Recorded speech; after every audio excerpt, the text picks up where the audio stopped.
সকলোলৈকে পুনৰবাৰ স্বাগতম জনালো। আজি আমি আলোচনা কৰিবলৈ লৈছো মুখ্যমন্ত্ৰী জীৱন প্ৰেৰণা আঁচনি।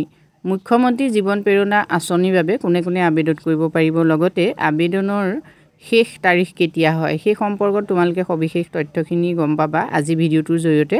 আৰু শেহতীয়াকৈ মুখ্যমন্ত্ৰী মহোদয়ে এই সম্পৰ্কত কি কথা কৈছে সেই সম্পৰ্কেও জানিব পাৰিবা আজি ভিডিঅ'টোৰ জৰিয়তে।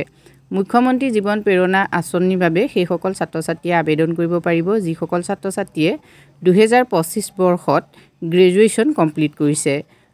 3 নৱেম্বৰৰ পৰা ইতিমধ্যে অনলাইন ষ্টাৰ্ট হৈছে আৰু অনলাইনৰ লাষ্ট ডেট হ'ল 30 নৱেম্বৰ।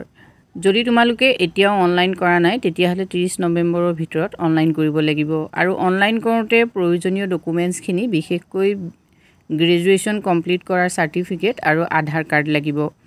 জীৱন প্ৰেৰণা আঁচনি সম্পৰ্কত মুখ্যমন্ত্ৰী মহোদয়ে শেহতীয়াকৈ কি মন্তব্য আগবঢ়াইছে সেই সম্পৰ্কত তোমালোকে শুনাচোন। বহু দিনৰ পৰা মই দুটা ঘোষণা কৰিছিলো।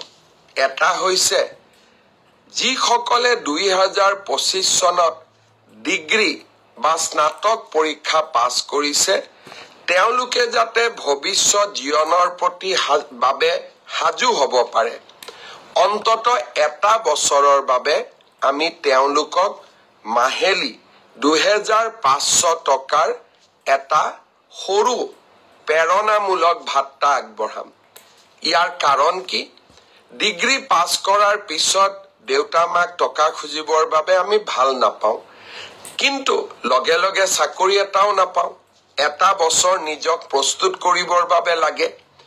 এই নতুন আঁচনিখন আমি যোৱা 1 তাৰিখে আৰম্ভ কৰিছো।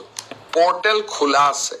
2025 চনত স্নাতক ডিগ্ৰী উত্তীৰ্ণ হোৱা অসমৰ গভৰ্ণমেণ্ট বিশ্ববিদ্যালয়ৰ পৰা স্নাতক ডিগ্ৰীত উত্তীৰ্ণ হোৱা সকলো যুৱক যুৱতীয়ে মুখ্যমন্ত্ৰীৰ জীৱন প্ৰেৰণা আঁচনিখনৰ বাবে আবেদন জনাব পাৰে।